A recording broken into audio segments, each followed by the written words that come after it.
수요일 저녁 예배 하나님 앞에 드리겠습니다.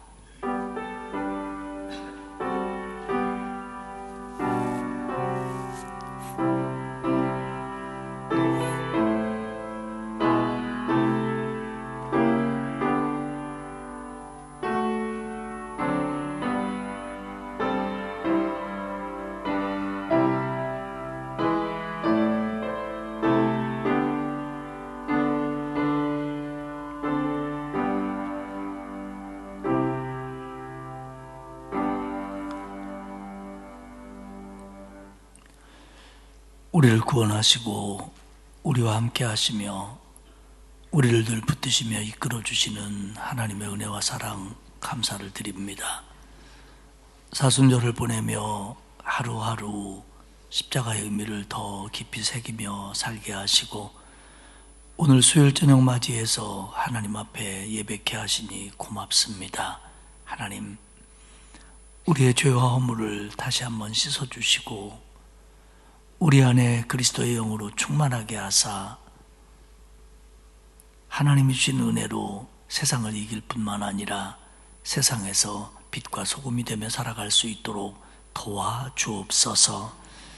예배 순서를 통해서 우리에게 은혜 주실 줄 믿으며 예수님의 거룩하신 이름으로 기도하옵나이다. 아멘. 260장 찬송하겠습니다. 이 찬송 부르고 우리를 대표해서 안미자 권사님 기도하시겠습니다.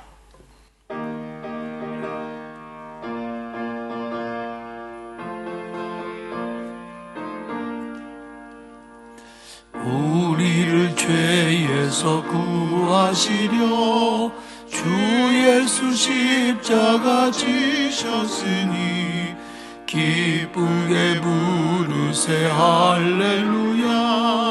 나 구원 얻었네. 찬송하세 찬송하세 주님 나를 구하셨네. 찬송하세 찬송하세 주가 구원하셨네.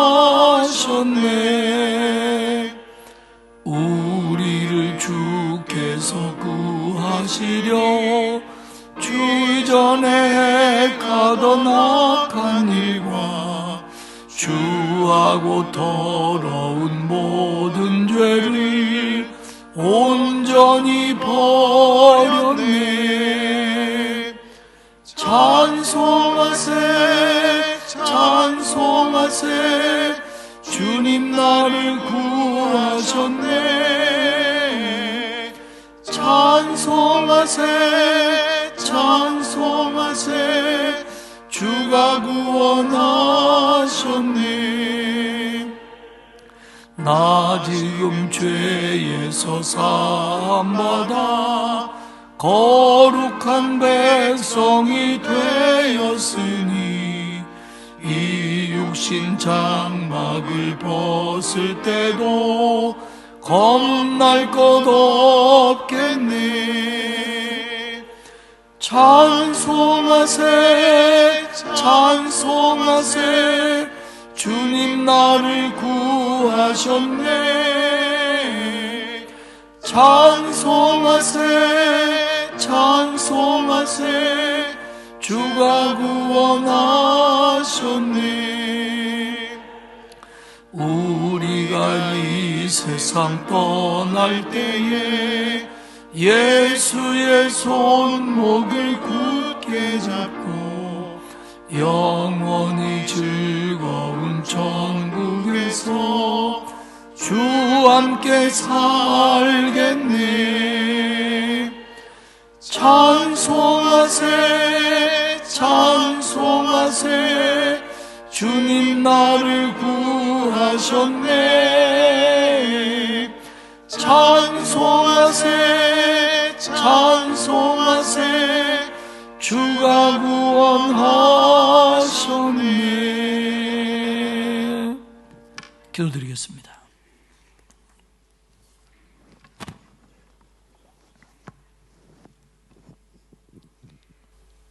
은혜와 평강의 하나님 아버지 감사합니다. 우리를 수요 예배 자리에 불러주시어 예배하게 하시니 감사드립니다. 아멘. 이 시간 마음을 열어 주의 말씀 듣게 하시고 말씀의 은혜에 위로와 평강과 회복의 시간 되게 하여 주시옵소서. 아멘. 세임받는 축복의 시간이 되게 하여 주옵소서. 사순절의 십자가를 바라보며 주님의 고난과 삶을 깊이 묵상하면서 우리의 죄와 잘못을 회개하오니 용서하여 주시옵소서. 아멘.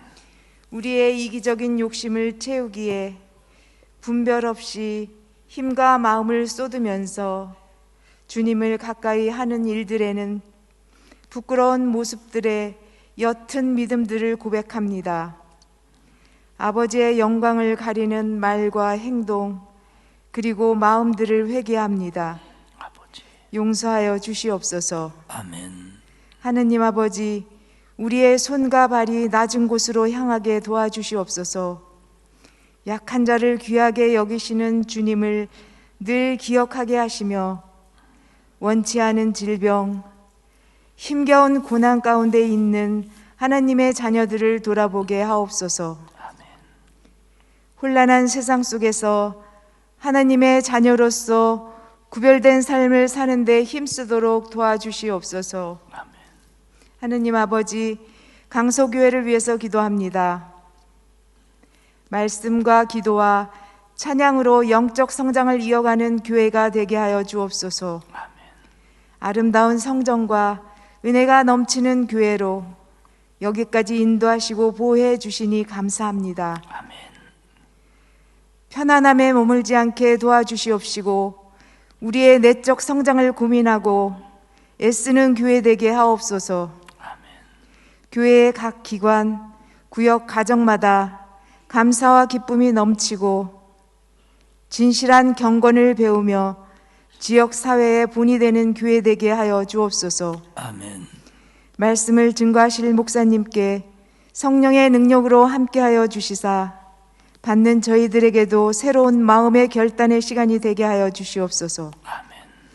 부목사님, 전도사님들에게도 강건함으로 지켜주시고 피곤치 않게 하시며 늘 은혜 안에 거하게 하옵소서. 아멘. 정성으로 준비하여 올려드리는 루디아 찬양대의 찬양을 기뻐 받아주시고 찬양이 우리의 고백이 되게 하여 주옵소서. 아멘. 우리를 사랑하시고 우리를 위하여 고난의 십자가를 지신 예수님의 이름으로 기도드립니다. 아멘.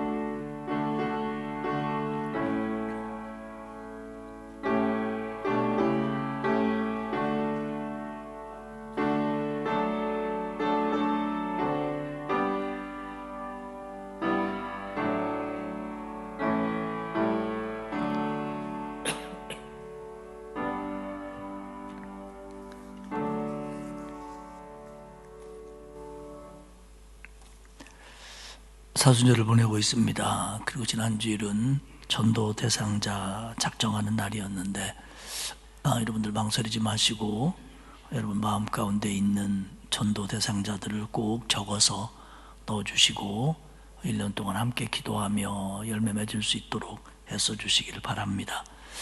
돌아오는 주일은 종려주일입니다. 그리고 오후 예배에는 세례 예식이 있을 예정이고요. 오는 토요일에는 세례문답을 갖습니다. 구역별로 전교인 신방이 진행되고 있습니다. 많이 참석해 주시고 또 기도로 도와주시기를 바랍니다. 장례 광고입니다. 206구역 사여전도회의 김계순 집사님의 남편이 오늘 소천하셨습니다. 서채주 성도님이신데 빈소는 연세대학교 장례식장이고요. 13호실입니다. 입관 예배는 내일 오후 3시에 있습니다. 교회에서는 2시 10분에 출발하겠고요. 발인 예배는 금요일 오전 10시 10분에 있습니다. 교회에서는 9시 20분에 출발하도록 하겠습니다. 상을 당한 가정을 위해서 기도해 주시기를 바랍니다. 하나님의 말씀 열왕기하 12장입니다. 제 성경으로 581페이지고요. 열왕기하 12장 1절에서 오늘은 16절 말씀까지 교독을 하도록 하겠습니다. 열왕기하 12장 1절입니다. 예후의 제7년에 요아스가 왕이 되어 예루살렘에서 40년간을 통치하니라. 그의 어머니의 이름은 시비아라 브엘세바 사람이더라. 요아스는 제사장 여호야다가 그를 교훈하는 모든 날 동안에는 여호와 보시기에 정직히 행하였으되 다만 산당들을 제거하지 아니하였으므로 백성이 여전히 산당에서 제사하며 분향하였더라. 요아스가 제사장들에게 이르되 여호와의 성전에 거룩하게 하여 드리는 모든 은 곧 사람이 통용하는 은이나 각 사람의 몸값으로 드리는 은이나 자원하여 여호와의 성전에 드리는 모든 은을 제사장들이 각각 아는 자에게서 받아들여 성전의 어느 곳이든지 파손된 것을 보거든 그것으로 수리하라 하였으나 요아스 왕 제23년에 이르도록 제사장들이 성전에 파손한 데를 수리하지 아니하였는지라. 요아스 왕이 대제사장 여호야다와 제사장들을 불러 이르되 너희가 어찌하여 성전의 파손한 데를 수리하지 아니하였느냐. 이제부터는 너희가 아는 사람에게서 은을 받지 말고 그들이 성전의 파손한 데를 위하여 드리게 하라. 제사장들이 다시는 백성에게 은을 받지도 아니하고 성전 파손한 것을 수리하지도 아니하기로 동의하니라. 제사장 여호야다가 한 궤를 가져다가 그것을 뚜껑에 구멍을 뚫어 여호와의 전문 어귀 오른쪽 곧 제단 옆에 두매 여호와의 성전에 가져오는 모든 은을 다 문을 지키는 제사장들이 그 궤에 넣더라. 이에 그 궤 가운데 은이 많은 것을 보면 왕의 서기와 대제사장이 올라와서 여호와의 성전에 있는 대로 그 은을 계산하여 봉하고 그 달아본 은을 일하는 자 곧 여호와의 성전을 맡은 자의 손에 넘기면 그들은 또 여호와의 성전을 수리하는 목수와 건축하는 자들에게 주고 또 미장이와 석수에게 주고 또 여호와의 성전 파손한 데를 수리할 제목과 다듬은 돌을 사게 하며 그 성전을 수리할 모든 물건을 위하여 쓰게 하였으되 여호와의 성전에 드린 그 은으로 그 성전의 은 대접이나 불집게나 주발이나 나팔이나 아무 금그릇이나 은그릇도 만들지 아니하고 그 은을 일하는 자에게 주어 그것으로 여호와의 성전을 수리하게 하였으며 또 그 은을 받아 일꾼에게 주는 사람들과 회개하지 아니하였으니 이는 그들이 성실히 일을 하였음이라. 속건제의 은과 속죄죄의 은은 여호와의 성전에 드리지 아니하고 제사장에게 돌렸더라. 아멘. 또디아 찬양대가 하나님 앞에 찬양을 드리겠습니다.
은혜스러운 찬양입니다. 오늘은 유다왕 요아스에 관한 내용이 기록되어 있는 열왕기하 12장의 말씀으로 은혜를 나누겠습니다. 요아스는 유다 왕국의 8번째 왕이죠. 그리고 아하스 왕의 아들입니다. 계속 연결이 되다 보니까 여러분들이 다 알고 있을 텐데 제가 또 얘기를 해서 미안해요. 북왕국 이스라엘의 왕 요람과 남왕국 유다 왕 아하시아가 연합전선을 벌여서 아람 왕 하사엘과 전투를 합니다. 이 전투를 틈타 이스라엘의 군대 장관 예후가 쿠데타를 일으키죠. 근데 그렇게 되기까지는 사실은 엘리사의 제자에 의해서 왕으로 기름 부음 받았고, 북왕국 요람, 그러니까 아합의 가문이 워낙 하나님의 명령을 어기고 북왕국 이스라엘을 바알의 판국으로 만들어놨기 때문에 하나님의 징계가 이제 시작이 되는 거죠. 그래서 북왕국 이스라엘의 군대 장관인 예후에 의해서 북왕국 이스라엘의 요람 왕이 죽었고, 또 거기서 남왕국 유다 아하시아까지 죽게 됩니다. 유다 왕 아하시아가 죽자 유다 왕국은 혼돈에 빠졌고요. 그의 어머니 아달랴가, 이 아달랴는 아합과 이세벨의 딸이죠. 왕이 죽자 왕의 어머니가 정권을 잡고 왕의 아들들, 자기 손자와 왕족들을 살해합니다. 그래서 자기가 그 유다 왕국을 차지하려고 그렇게 했고, 실제적으로 한 7년 동안 이 여자가 여왕이 되어 유다 왕국을 다스립니다. 다 죽인 줄 알았는데 그때 아하시아 왕의 누이였던 여호세바가 요아스라고 하는 1살짜리 아기를 구출해서 성전에서 6년 동안이나 보호를 합니다. 이 요아스가 죽은 아하시아 왕의 아들이었고, 지금 얘기하고 있는 이제 유다의 8번째 왕이 되는 요아스입니다. 그 요아스를 성전에서 감추어 길렀던 왕의 누이 여호세바, 그러니까 요아스 왕의 고모지요. 그의 남편은 바로 대제사장 여호야다였습니다. 여호야다는 요아스를 감추어 기르다가 적절한 때에 백부장들과 함께 왕의 아들이 살아있음을 보여주고 구테타를 일으켜서 아달랴를 죽이고 요아스를 왕으로 세웁니다. 이 왕이 유다 왕국의 8번째 왕, 7세의 왕이 된 요아스입니다. 오늘 1절에 보면 요아스는 40년 동안 예루살렘에서 남왕국 유다를 통치했다라고 이야기합니다. 그러니까 비교적 안정적으로 남왕국 유다를 다스렸습니다. 그런데 애석한 결말을 요아스가 맞이하는데 그는 부하들에게 살해를 당합니다. 그러니까 왜 이 요아스가, 그러니까 고모와 고모부가 그렇게 감추어 길렀고 쿠데타를 일으켜서 왕으로 세웠던 이 요아스가 결국 이런 마지막을 맞이하게 되느냐의 얘기가 오늘 핵심의 얘기가 될 수 있습니다.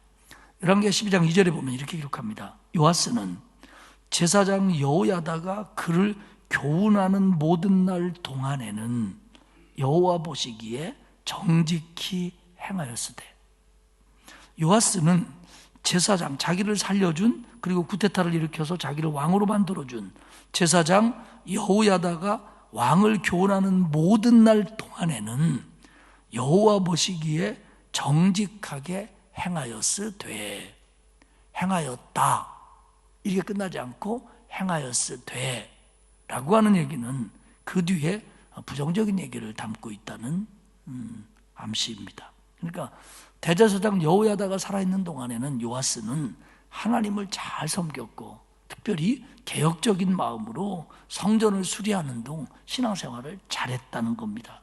여호야다, 자기를 구해준 사람이고 고모부고, 그리고 대제사장입니다. 그의 가르침을 잘 따라서 어린 나이에 왕이 됐으니까요. 아무리 왕이라지만 7살에 뭐 알겠어요? 유치원 다녀야 되는데. 그러니까 그러면서 이 정권에 욕심도 없고 신앙적인 대제사장의 말을 따라서 그가 참 신앙적으로 잘 성장했고 신앙적인 일을 했다는 겁니다. 근데 3절에 보면 다만 산당을 제거하지 아니하였으므로 백성이 여전히 산당에서 제사하며 분향하였더라. 산당이 문제인데요. 전장인 11장 18절에 보면 대제사장 여호야다가, 그러니까 요아스의 이 고모부인 이 대제사장이 아달랴를 죽인 후에 요아스를 왕으로 옹립하고 제일 먼저 한 것이 바알의 신당, 바알의 제단, 바알의 상들을 깨트리고 부수고 갈아엎었습니다. 하지만 요아스가 다스리는 이때에 요아스 왕은 나중에 이제 뭐 열몇 살이 되고 그러면 본인이 정치를 했겠죠. 그런데 이 요아스 왕 때 산당을 제거하지는 않았다는 겁니다. 이 사실은 솔로몬도 기브온 산당에서 기도를 했고요. 이 산당 얘기가 이제 이스라엘 백성들이 가나안 땅에 들어가면서부터 바벨론에 망할 때까지 계속 나오는데요. 이 산당이 뭐냐면 쉽게 얘기하면 우리가 알고 있는 것처럼 산 위에 세워져 있는 신전입니다. 그러니까 이스라엘 백성들이 가나안 땅에 돌아보니까 그 이방인들을 다 내쫓아야 되는데 이게 내쫓는 일이 쉬운 일이 아니에요. 그리고 뭐 지금처럼 이렇게 뭐 길이 좋은 것도 아니고 뭐 중앙정부가 전체를 딱 지배하는 것도 아니고 길이 좋은 것도 아니고 뭐 저쪽 골짜기에서 무슨 일이 일어나는지 사실을 잘 모르고 이럴 때 아닙니까? 근데 이때 주로 그 산당들은 거기 살고 있던 가나안인들이 바알과 아세라를 섬기는, 그 외에 우상들을 섬기는 신전이 산 위에 있는 산당들입니다. 근데 그러니까 이스라엘 백성들이 가나안 땅에 돌아보니까 그 이방인들이 산당에서 신을 섬기는 거예요. 근데 이것이 이스라엘 백성들에게 부정적으로 혹은 일부는 긍정적으로 작용을 하는 겁니다. 무슨 얘기냐면 이스라엘 백성들이 광야 40년을 걸어올 때는 하나님이 자기들과 함께 계신다는 걸 증명해주고, 그리고 그 하나님과 예배하는 곳이 그들 가까이 있었습니다. 그게 뭡니까? 성막이잖아요. 성막을 중심으로 12지파가 텐트를 치고 그들이 눈 뜨면 가운데 성막이 보고 그 성막 위에는 하나님이 거기에 계시다고 하는 상징인 구름 기둥이 늘 머물러 있었습니다. 이렇게 40년을 살아왔어요. 그리고 이제 가나안 땅에 들어왔는데 아직 성전은 없고 이 성막은 뭐 실로에도 있다, 예루살렘에도 있다 막 이렇게 하는데 그들은 지금 거기서 굉장히 멀리 사는 겁니다. 북쪽으로는 단까지, 남쪽으로는 브엘세바까지. 여기는 지파별로 땅은 나눠졌지만 사실은 예루살렘 한번 가는 일이 보통 일이 아니에요. 그리고 중간중간 이방인들도 있고요. 그런데 그러니까 자기들은 불안하기도 하고 하나님을 섬기기도 해야겠는데 이방인들을 보니까 산당에 있는 신전에서 지네 신들한테 기도하고 예배를 드리는 겁니다. 그리고 그 당시에 제사나 분향은 이방인들의 형태나 하나님 백성인 이스라엘 백성들의 형태가 많이 다르지 않았단 말이에요. 내용은 달랐지만 겉으로 볼 때, 그러니까 우리도 저들 산당에서, 저들이 버리고 간 산당에서, 혹은 우리가 산당을 새로 지어서 거기서 우리도 하나님께 예배하면 되겠다, 이렇게 생각을 한 거예요. 거기까지는 좋았는데 문제는 예루살렘의 성전이 지어졌고 하나님이 계속 강조하는 것처럼 거기는 내 이름을 두려고 만들어 놓은 장소다, 내가 선택한 장소다, 나는 거기 있겠다, 너네들은 여기 와서 예배를 드려라 하는데도 마음이 없어서, 거리가 멀어서, 혹은 이방인들과 동화되어서 혼합되어서 그들은 예루살렘에 오는 빈도가 적어졌고 저희 동네 산에서 예배를 드리기 시작했다는 겁니다. 이게 산당입니다. 그러면서 산당에서라도 여호와만 섬겼으면 좋은데 거기서 혼합주의가 돼가지고 어떤 때는 여호와를 섬기다, 어떤 때는 바알하고 섞였다, 어떤 때는 바알을 섬겼다, 이렇게 되어 있는 거예요.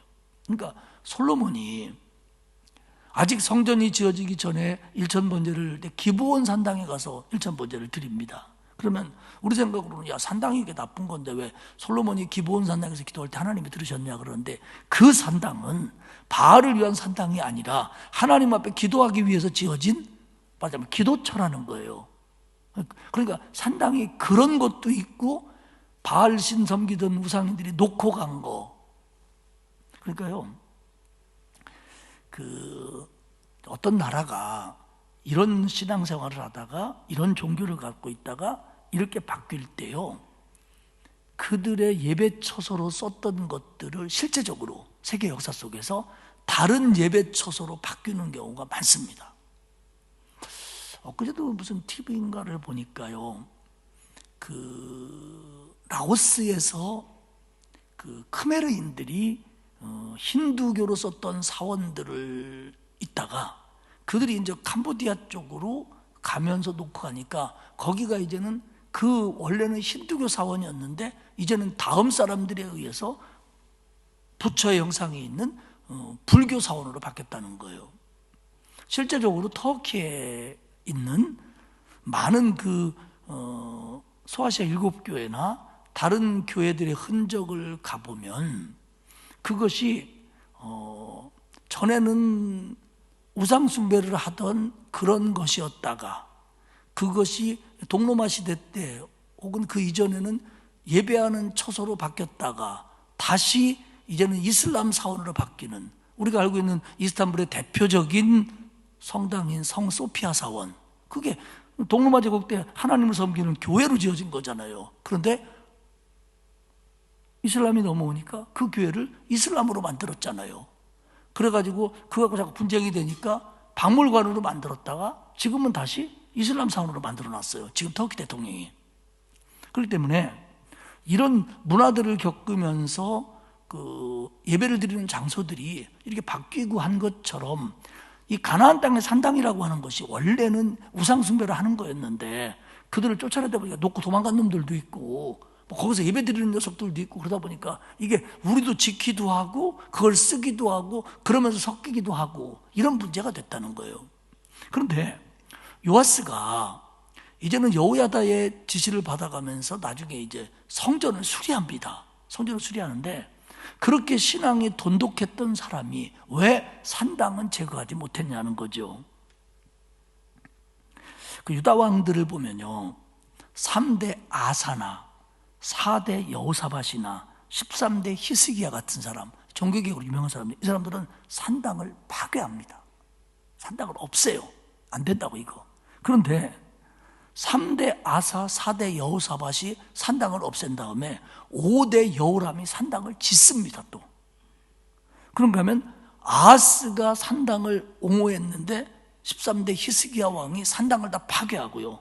근데 히스기야가 죽은 다음에 14대 므낫세는 다시 산당을 재건하고 우상숭배를 해요. 이런 막 신앙이 혼동스럽고 그런 어떤 우상숭배가 남한국에서 이루어질 때, 북한국도 마찬가지지만 특별히 이 산당이 중심이 됐다는 거예요. 그런데 요아스가 그렇게 하고 있는 걸 알고 그럴 가능성이 있는 걸 알면서 이걸 왜 못 보시느냐, 어떤 왕들은 부셨는데 왜 이걸 안 부시느냐 라고 하는 것이 늘 성경에 그가 누구처럼 잘했지만 그러나 산당은 제거하지 않았다라고 얘기하는 게 뭐냐면 왕이 타협하는 거예요. 왕이 타협하는 거예요. 나중에 뒤에 읽어보면 요아스가 여호야다가 죽은 다음에 그렇게 하나님을 잘 섬긴다고 광고하고 다니던 사람이 갑자기 우상숭배로 돌아서요. 근데 그때 돌아선 동기가 뭐냐면 유다의 방백들의 이야기를 듣고, 다시 말하면 지방 관리들, 이게 우리가 생각하는 것처럼 중앙집권 체제가 강하지 못했기 때문에 다윗 왕 때 같은 때는 강했지요. 그러나 어린 나이에 왕된 요아스 같은 경우는 이 중앙집권 체제가 강하지 못하기 때문에 이 지방을 다스리고 있는 방백들을 무시할 수가 없는 거예요. 그래서 그들이 우리 이제 여호야다도 죽었으니까 우리 조금 편하게 하나님 믿읍시다, 이래가지고 우상숭배로 돌아가는 것처럼 지금 이런 산당들이 사실은요, 지역에 있으면서 어떤 지역의 방백들하고 결탁되거나 혹은 지역에서 사람들이 예루살렘에 가지 않고 거기 가고 오고 가는 것들이 사실은 굉장히 그 지역에서는 선호하는 일이라는 거죠. 예루살렘까지 안 가고. 근데 이걸 다 없애면 왕은 지방 관리들과 대립하는, 지방의 국민들과 마음이 멀어지는 일도 일어날 수 있고, 그게 왕이 보통 결단, 보통 힘이 아니고는 그 일을 사실 못했다는 거예요. 이게 우리가 이스라엘의 왕들이 산당을 제거하지 못한 이유라는 걸 우리는 그걸 알아야 됩니다. 이해할 필요는 없지만 알아야 됩니다. 그리고 왕들이 이 일을 쉽게 못하는 거예요. 말만 왕이지. 요아스는 하지만 그 여호야다가 제사장일 때 정말 신앙적으로 어쨌든 겉만 그랬든지 손까지 그랬는지는 모르지만 정말 신앙적인 왕이 되려고 했고 성전을 보수합니다. 근데 말씀드린 것처럼 역대하 24장에 보면 이 열왕기서에서는 그 부분을 자세하게 얘기하고 있지 않은데 이 똑같은 얘기를 하고 있는 역대하 24장을 보면 여호야다가 죽은 다음에 유다 방백들이 요아스 왕을 설득해가지고 왕이 방백들의 말을 듣고 역대하 24장 18절에 보면 하나님 여호와의 전을 버리고 아세라 목상과 우상을 섬겼다. 그래서 하나님의 진노가 유다와 예루살렘에 임했다. 그리고 그때 대제사장 여호야다가 죽은 다음에 그의 아들 선지자 스가랴가, 우리가 성경에 나온 스가랴 그 스가랴가 아닙니다. 그 스가랴는 포로시대 스가랴고 이 사람은 여호야다의 아들 스가랴인데 같은 이름이 많아요. 이 사람이 당신 왕 그러면 우리 하나님이 심판합니다. 하나님께 돌아와야 됩니다. 그랬더니 이 요아스가 스가랴를 사람들을 시켜서 성전 뜰에서 돌로 쳐 죽입니다. 이 말도 안 되는 이 두 개의 얼굴이 성경 속에 등장을 해요. 참 이해하기 힘들어요.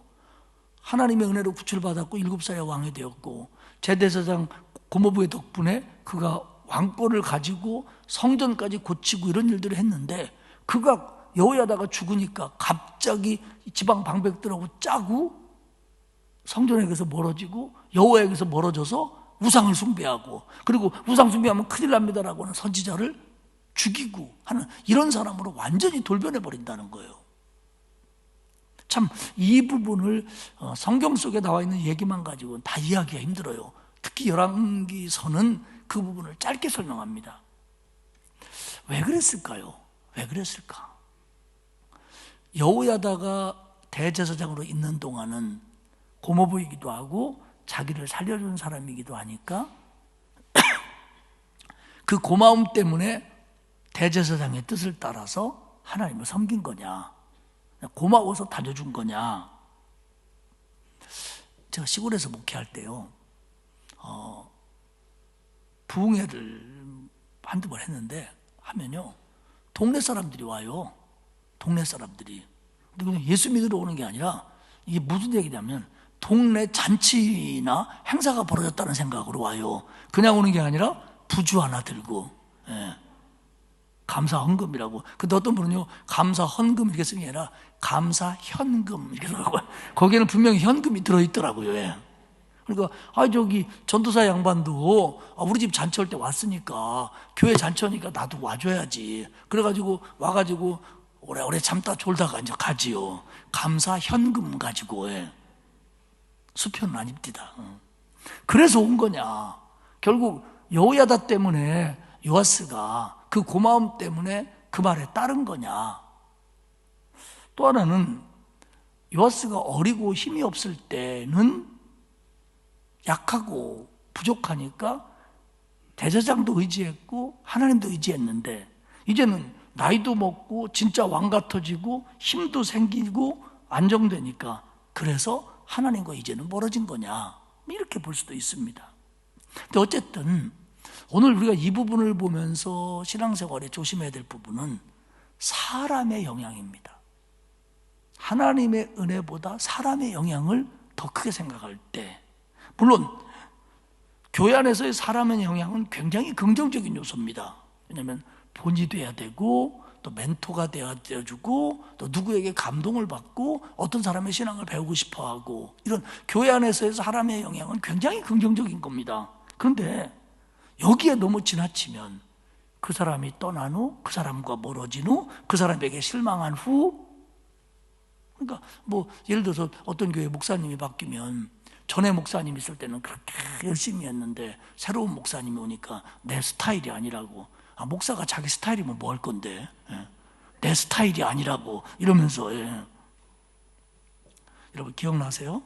우리 교회 성전 처음 짓고 이제 새로운 신자들이 많이 몰려왔을 때 그 새로운 신자들을 버스에, 관광버스에 실어가지고 우리가 여행을 갔던 적이 있어요. 그래가지고 이제 한 번씩 나와가지고 우리 교회가 어떠냐, 뭐 우리 교회에 등록하게 된 이유가 뭐냐 그랬더니요, 80%가 이렇게 얘기했어요. 목사님이 내 스타일이라고.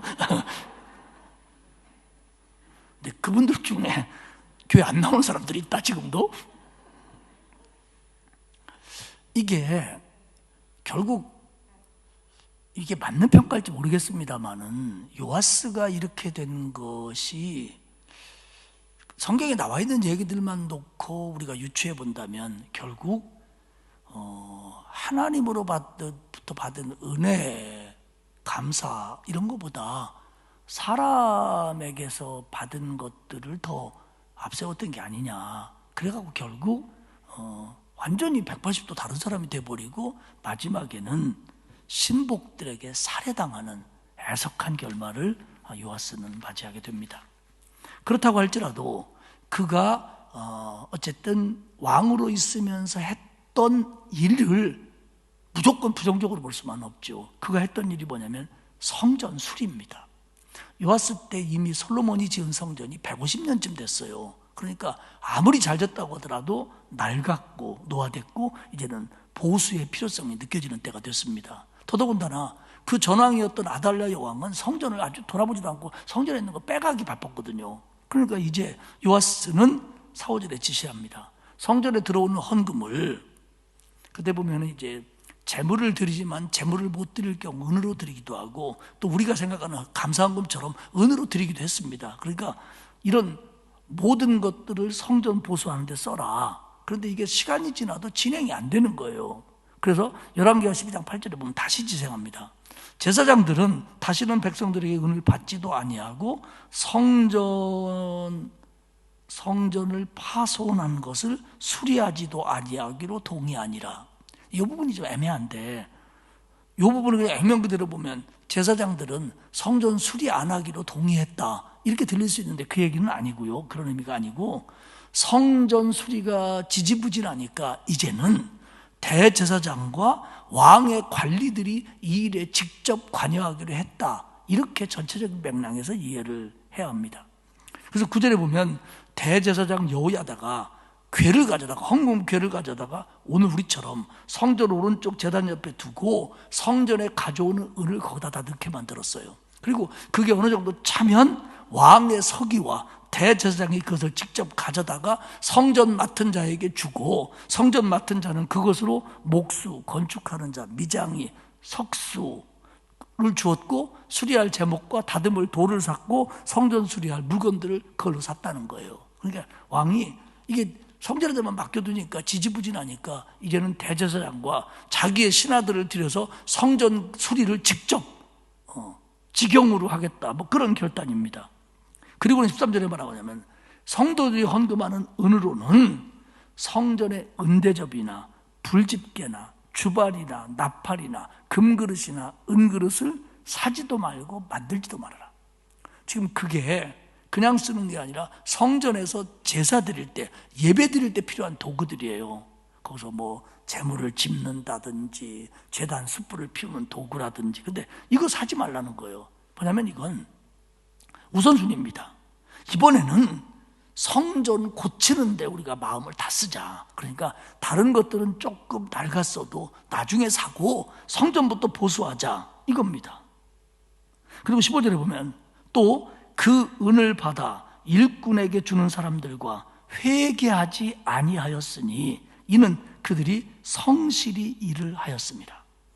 그러니까 이 왕의 서기와 대제사장이 성전 맡은 자에게 주고, 성전 맡은 자가 뭐 목수, 타일공은 아니겠다, 미장이 뭐 이런 사람들에게 줬는데 회개하지 않았다는 얘기는 뭐냐면 일당을 얼마 주기로 정하지도 않았다는 얘기고요. 그 돈이 얼마 쓰여졌는지 계산도 안 했다는 거예요. 왜? 그만큼 그들은 믿었고 그만큼 성실했다는 얘기예요. 이게 오늘에 있어서 꼭 이렇게 해야 된다는 얘기가 아니라 그만큼 하나님의 성전을 짓는데 그들이 진심이었다는 거예요. 고치는데 전심이었다는 거예요. 그래서 당신 석수인데 일당 얼마요? 교회에서 일하면 얼마 주겠어? 이런 얘기를 안 했다는 거예요. 그죠? 헌금 들어오는 대로 주면 그걸로 짓고 뭐 얼마를 품삯으로 가져갔는지 얼마를 재료로 썼는지 그런 거 서로 따지지 않았다는 거예요. 그런데도 이게 가능했다는 겁니다. 그러면서 12장 16절에 이렇게 얘기합니다. 그러나 속건제의 은과 속죄제의 은은 여호와의 성전에 드리지 아니하고 제사장에게 돌렸더라. 그러니까 구약의 여러 가지 제사 중에 속건제는 뭐냐면 딱 그렇게만 얘기할 수 없지만 여호와에게 속한 성물에 관한 범죄를 했을 때 뭐 잘못 만졌다든지 부셨다든지 이런 걸 때 하나님 앞에 드리는 제가 속건제입니다. 속죄제는 하나님의 계명을 어겼을 때, 하나님에게 죄를 짓거나 사람에게 하지 않아야 될 짓을 했을 때 이런 것들이 속죄제예요. 그런데 구약의 제사는 이럴 때는 양을 드리고 이럴 때는 염소를 드리고 그렇지 못할 때는 돈으로 드려라 뭐 이런 규정이 있는데 그때 제물을 드리면 거의가 이게 화제입니다. 불로 태워요. 그러면 이 불로 태우는 화제는 없어집니다. 그리고 연기가 올라가죠. 그러니까 불을 태워서 없애는 건 하나님 앞에 드렸다고 믿는 거예요. 그거는 하나님 앞에 드리는 제물이기 때문에 불을 태워가지고 너도 먹지 않고 나도 먹지 않고 아무도 안 건드리는 거예요. 근데 속죄제를 드릴 때는 이 제물을 불로 태워서 하나님 앞에 드리고 일부는 남기는데 그건 제사장만 먹도록 되어 있습니다. 속죄제와 속건제는. 예를 들어서 화목제는 하나님 앞에 화제로 불을 태워 드리고 일부는 제사장에게 드리고 일부는 제주, 화목제를 드린 사람이 가족들과 함께 먹었습니다. 이게 다 규정이 있어요. 그러니까 결국 속죄제와 속건제의 제물은 하나님 앞에 드리는 거 말고는 제사장에게 주게 돼 있거든요. 다른 사람 못 건드립니다. 죽으리라 그랬습니다. 그러니까 제주도 그건 못 먹어요. 그런데 이 얘기는 뭐냐면 아무리 성전을 지어서 모든 걸 다 성전을 수리하는 데 쓴다고 할지라도 제사장들의 생활은 성전이 책임져라. 그러니까 속죄제와 속건제는 건드리지 말아라. 이렇게 이제 규정을 한 겁니다. 그래서 그 요아스 때 성전이 잘 수리가 돼요. 근데 마지막 얘기가 나오는데 뭐냐면 이때 아람 왕 하사엘이 공격을 해옵니다.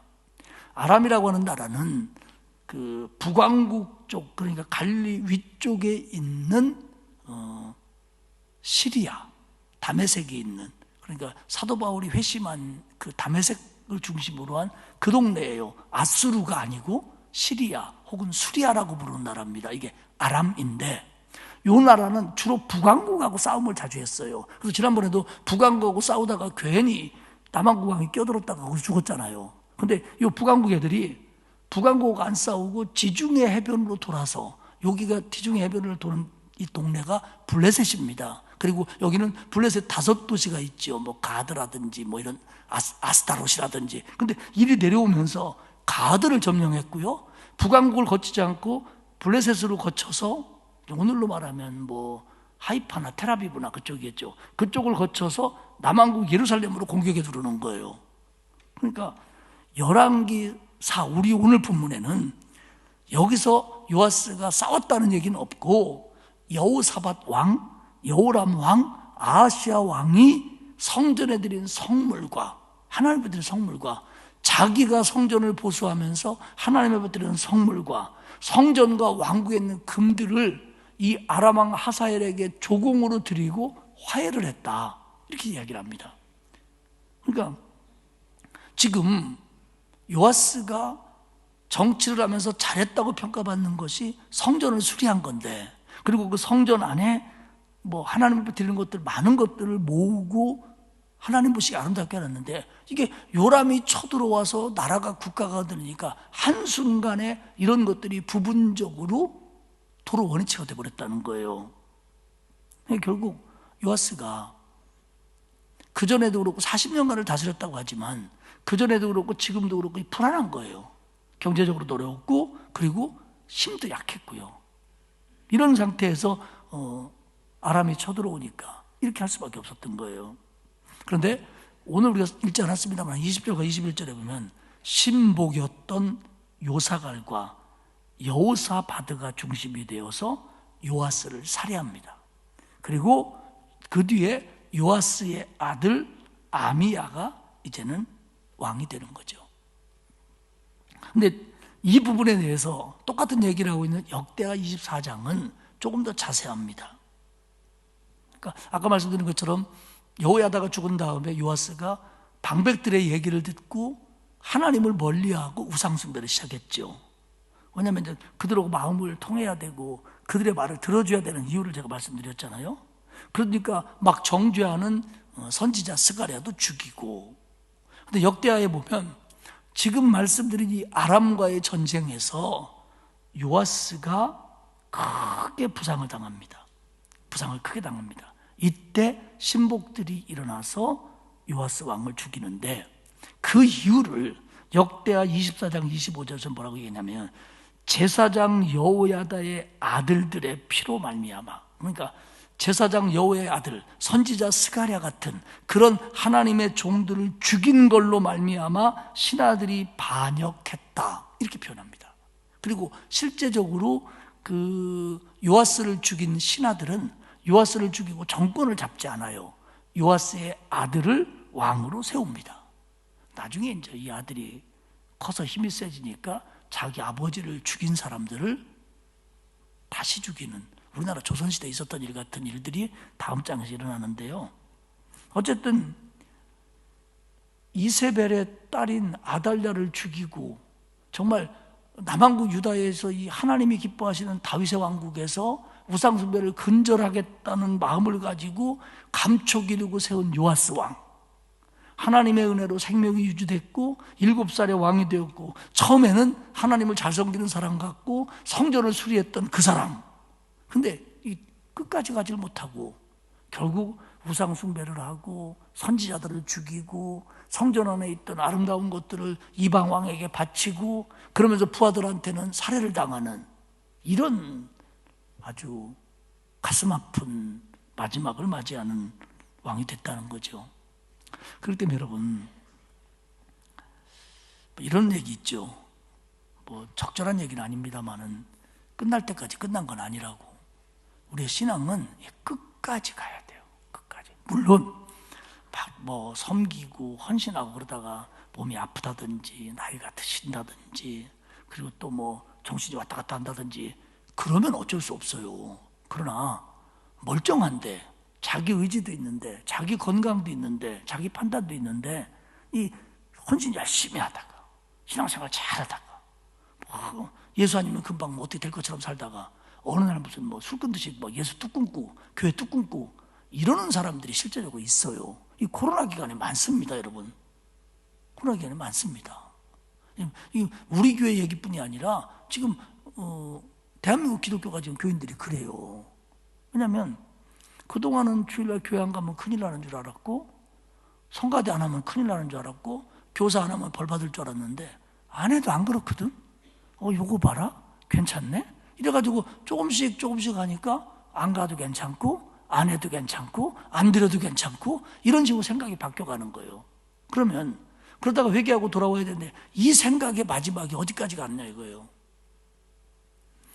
그 코로나가 이제 오고 조금 완화가 됐을 때 전 세계적으로 특별히 뉴욕이나 미국에 있는 큰 도시들이 이 유류가 물동하는데 굉장히 큰 어려움이 있었어요. 왜냐하면 이게 코로나가 되니까 물류는 더 많아지는데 이걸 내리고 하역하고 작업하고 뭐 컨테이너 박스로 옮기고 하는 사람들이 없는 거예요. 왜 그러냐면 그런 일들을 주로 외국에서 온 노동자들이 했는데 미국에서 코로나가 와고 일시적으로 그런 것들이 없어지니까 고향으로 돌아간 거예요. 돌아갔는데 이제는 코로나가 좀 완화되고 그 물동량이 많아지니까 돌아와서 일을 해야 되는데 그 사람들 생각하는 거예요. 야, 내가 고향 버리고 가족 버리고 뉴욕에 가서 혹은 뭐 어디 맨하탄 근처에 가서 그런 일하고 살았는데 이게 뭐냐, 내가 코로나 때 한 1년 집에 와 있어 보니까 그런 거 안 하고도 살만하네. 그러니까 나는 이제 안 갈래. 실제적으로 이런 이유 때문에 세계 물류가 돌아가는데 굉장히 늦어졌다는 거예요. 왜? 그거 안 하고 살아도 내가 살 수 있다구나. 한 1년 고향에 와서 살아보니까. 마찬가지로 예수 믿는 사람들이 예수 믿고 열심히 살았는데 몇 년간을 이거 뭐 내가 새벽기도 안 하고 살아도 괜찮네, 이거 뭐 헌신 안 하고 살아도 괜찮네, 뭐 주일날 교회 안 가도 뭐 큰 지장 없는데, 이렇게 바뀌니까 이제는 그게 괜찮은 일로 타협이 된다는 거예요. 그때 여러분, 신앙생활이라고 하는 게 이게 정말 하나님의 은혜고 나를 불러주신 게 너무 하나님의 은혜고, 그러면 이게 정말 내가 하나님 앞에서 할 수 있는 데까지 하는 게 맞지, 내 생각대로 이 정도 했으면 이제 뭐 아이고 뭐 내가 이 정도 했으면 뭐, 이게 아니라는 거예요. 그렇게 하면서 그 신앙이 유지되면 좋은데 잘못하면 자꾸 그 신앙은 나락으로 내려간다는 거예요. 이게 우리가 사람이에요. 믿음이 약하고, 그리고 이런 것들을 방해하는 악한 요소들이 우리 주변에는 얼마든지 살아있고요. 말씀을 정리하겠습니다. 요아스의 얘기를 보면서 참 애석해요. 정말 애석해요.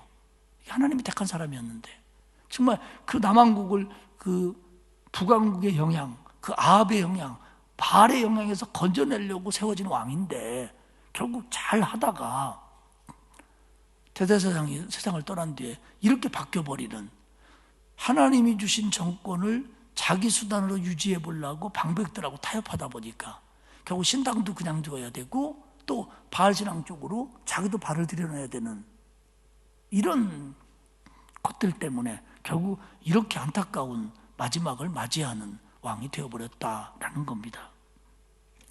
하나님이 저와 여러분에게 언제까지 건강을 주실지, 언제까지 이 땅에 두실지 모르지만, 그러나 우리는 하나님이 주신 은혜를 잊으면 안 되고 그 은혜에 대한 내가 할 수 있는 한 최대한을, 그게 뭐 꼭 죽을 때까지 교사해야 된다 그런 얘기는 아닙니다. 정말 우리가 내가 할 수 있는 한 하나님 앞에 예배든 헌신이든 헌금이든 사랑이든 전도든 최선을 다하면서 살아가는 거, 그게 진정한 신앙이고 신앙의 승리라는 걸 여러분 마음에 새기시기를 축복합니다.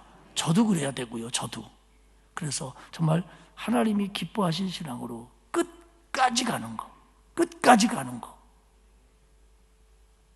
요한에서 얘기하는 것처럼 가면서 믿음이 성장해 가는 거, 성숙되어 가는 거, 하나님의 은혜를 더 깊이 알아가는 거, 그러면서 끝까지 가는 거, 그것이 진짜 신앙이고 하나님이 기뻐하시는 신앙이고 하나님의 은혜를 아는 사람들의 모습이라는 겁니다.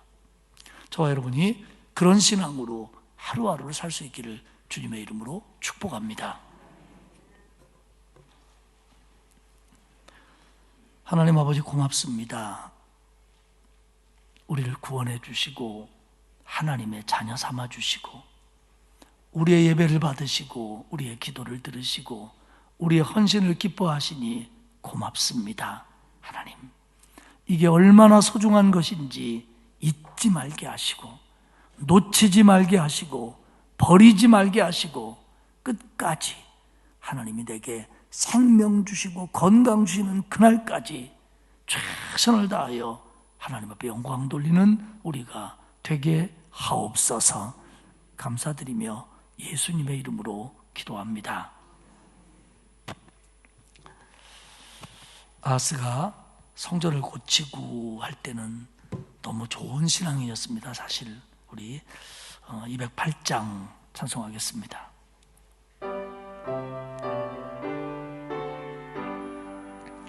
내 주의 나라와 주 계신 성전과 피 흘려 사신 교회를 늘 사랑합니다. 내 주의 교회는 전성과 같아서 눈동자같이 아끼사 늘 보호하시네. 이 교회 위하여 눈물과 기도로 내 생명 다하기까지 늘 봉사합니다. 성도의 교제와 교회의 위로와 구주와 매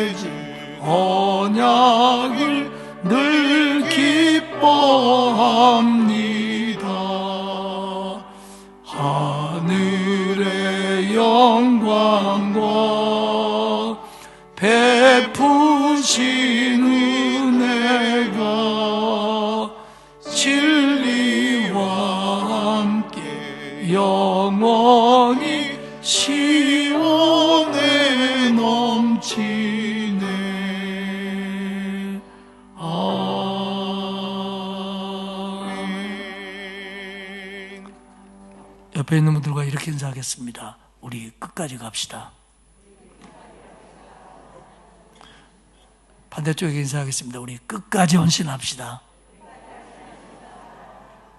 기도하겠습니다. 하나님 고맙습니다. 나 같은 죄인을 살리기 위해서 하나님 예수 그리스도를 나에게 주셨고 이 땅에 오게 하셨고 십자가를 지게 하셨으니 고맙습니다. 하나님, 우리가 하나님께서 우리에게 베풀어 주신 사랑, 내게 주신 은혜를 잊지 말게 하시고 과소평가하지 않도록 믿음 더하여 주옵소서. 그래서 이 일이 얼마나 소중한 일이고 이 일이 얼마나 우선적인 일인지를 잘 깨달아서 하나님이 나를 부르시는 그날까지, 내가 하나님 앞에 서는 그날까지 이 일에 더 최선을 다할 수 있도록 도와 주옵소서. 마음 바뀌지 말게 하시고 마음 흔들리지 말게 하시고 지금보다 더욱더 하나님을 사랑하고 할 수 있는 한 끝까지 최선을 다해 주님을 섬기고 교회를 받들고 성도들을 위해서 사랑을 베푸는 우리 모두가 될 수 있도록 도와 주옵소서. 사순절이 깊어가는데 하나님 우리에게 은혜를 주시어서 사순절 고난주간 부활주일을 통해서 더 큰 은혜를 경험하는 복된 날들이 되게 하옵소서. 하나님 앞에 감사의 예물을 바친 손길이 있습니다. 받으시고 그 감사가 커지고 깊어지고 풍성하게 하시옵소서. 또 남은 한 주간도 코로나로부터, 사고로부터, 위험으로부터, 유혹과 환난으로부터 우리를 지켜 주옵소서. 감사드리며 예수님의 이름으로 기도드립니다. 아멘. 하늘에 계신 우리 아버지, 아버지의 이름을 거룩하게 하시며 아버지의 나라가 오게 하시며 아버지의 뜻이 하늘에서와 같이 땅에서도 이루어지게 하소서. 오늘 우리에게 일용할 양식을 주시고 우리가 우리에게 잘못한 사람을 용서하여 준 것 같이 우리 죄를 용서하여 주시고 우리를 시험에 빠지지 않게 하시고 악에서 구하소서. 나라와 권능과 영광이 영원히 아버지의 것입니다. 아멘.